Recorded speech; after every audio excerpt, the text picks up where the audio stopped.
What I'd like to do now is invite President Constantinescu himself to please briefly address you on behalf of Romania. But before so, I'll say at least a few words as to his very impressive background. Professor Dr. Emil Constantinescu served as the president of Romania from 1996 until 2000. During his time as head of state, Dr. Constantinescu targeted corruption and was an advocate for human rights and the rule of law. Dr. Constantinescu is also a university professor, scientist, and writer who was previously president and rector of Bucharest University and chairman of the National Council of Romanian University Rectors from 92 until 96. And he was rector of Bucharest University for actually over 17 years.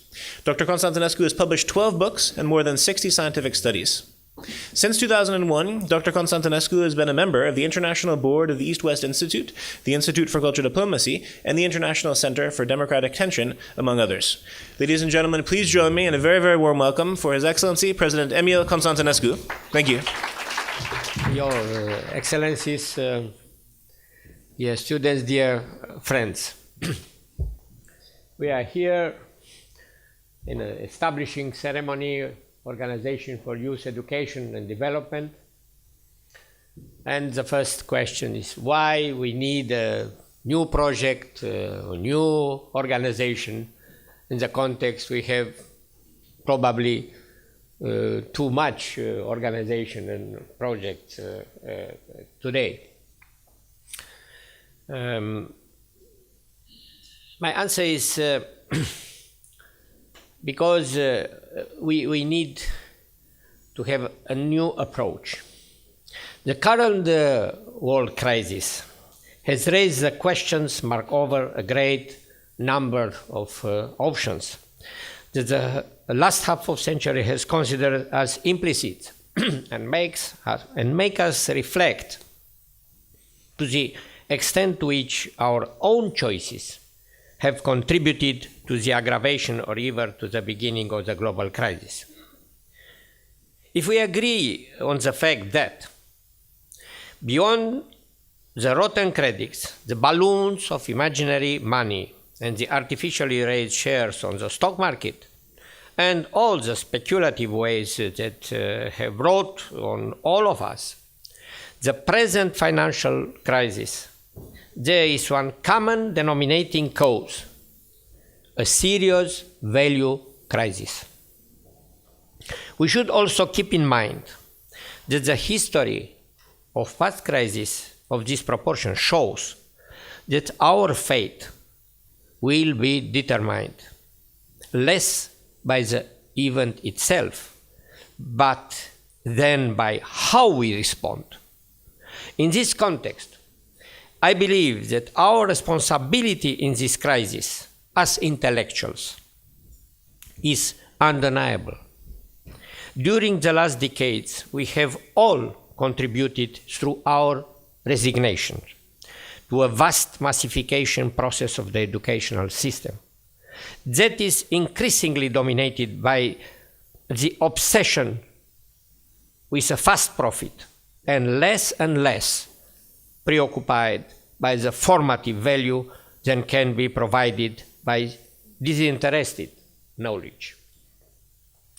Just like corruptible bankers and investment funds administrators, we have accepted and been pushed by illusions of easy and fast wealth. It is, I believe, the right moment to reconsider the academic education, passing over the narrow touch of the present and the mechanism of a fast profit for the benefit of the new hierarchy of values and of the true knowledge-based society. I believe that globalization should not be considered only an egalitarian force in the negative sense, as is very often the case nowadays. Technological and knowledge monopoly, the promotion of the culture of consumption, or the one language supremacy, and you know which I have in mind, to the detriment of cultural diversity and natural identities, are realities that generate for good reason the opposite reaction. However, there is here the positive meaning of equal opportunities now available for the young generation. Globalization has opened a border-free market in the educational system. Meanwhile, globalization has offered the communication infrastructure beyond space or time. In order to place a value of this opening, it is necessary to move on from reforming the institution to redefining them. The educational exchange process in Europe, and increasing also in other regions, can be compared with a tree. If mobility were to be the treetop and the roots a network of domestic and international institutions, then the tree trunk must be made up of a new informational strategic organization that would bring profit from the critical mass of fundamental knowledge. The double propeller of education and work can be functional only if it follows two principles: a lifelong education and a multidisciplinary profile. The challenges of technological development place an enormous pressure upon human resources. It is perhaps correct to state that to form and develop human resources should be considered as one of the essential concerns for humanity, as there is no technology able to produce the men and women that use it. First, it is necessary for us to persuade the political decision makers about an obvious and often neglected fact. Social cost of education system shortcomings is by far bigger than the cost involved in the educational system. The globalization of educational problems involve a scientific or technological transfer that cannot be made without a transfer of the necessary skills to use it, and without a system of values that would lead to its good use. We should not forget that the origins of globalization are constituted by the problems encountered. Global problems, very often diseases, require global answers. The slogan, "Think globally, act locally," is not a geographical definition, but a phrase and a way of action adapted to local situation with a global impact. Globalization in association with democratization can no longer be perceived as an exclusively Western product. Modern technology is indeed a product and consequence of the scientific production being concentrated in the most developed countries. Globalization perceived as an answer to the global problems urges Western technology to consider the local characteristics while it searches for global solutions.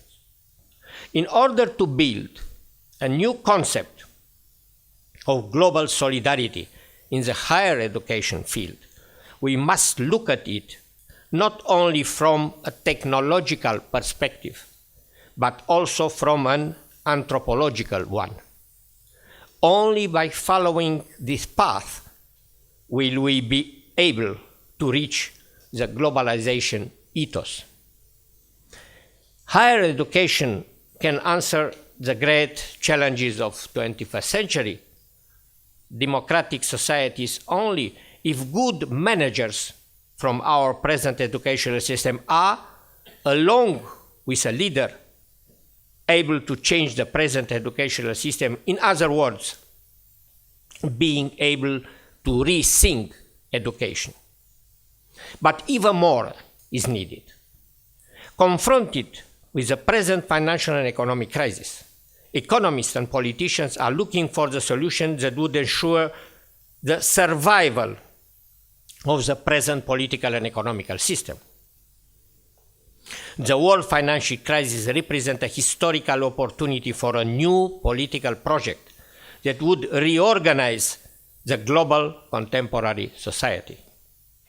It is a right moment for the representative of the academic environment and civic society, not constrained by the pressure of the profit-driven business world, or unlike the politicians that need to gain popular votes, to build a new cultural project that will answer the 21st century uncertainties. The essential difference between political system today lies is how uncertainty is managed. They can assume it by trying to find solutions through a dialogue, or can try to eliminate it through an ideological, religious, or financial dictate. But its most effective framework for managing uncertainty is done in a democratic society in which confronting what is really at stake stimulates behavior which allows seeking responses to the challenges of reality through respect for the values and ethical principles.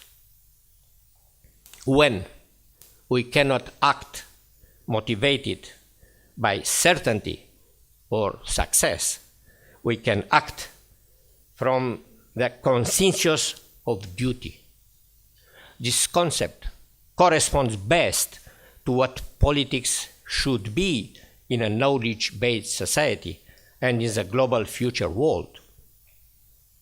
A complex vision of the future based on a new dialogue about human values. This is why I share the view of Jacques Attali that every university graduate should have learned at least 4 things: how to be a good citizen, how to communicate, create, and criticize.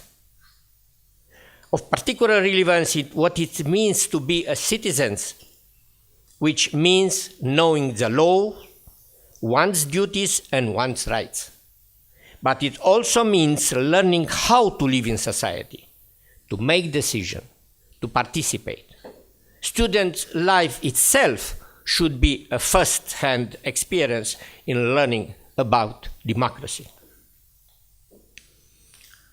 Dear colleagues, gnoti se auton, know yourself, states one of the precepts decreed by Apollon at Delphi and preached by Socrates in Athens. The present world crisis brutally commands us to choose between to have or to be.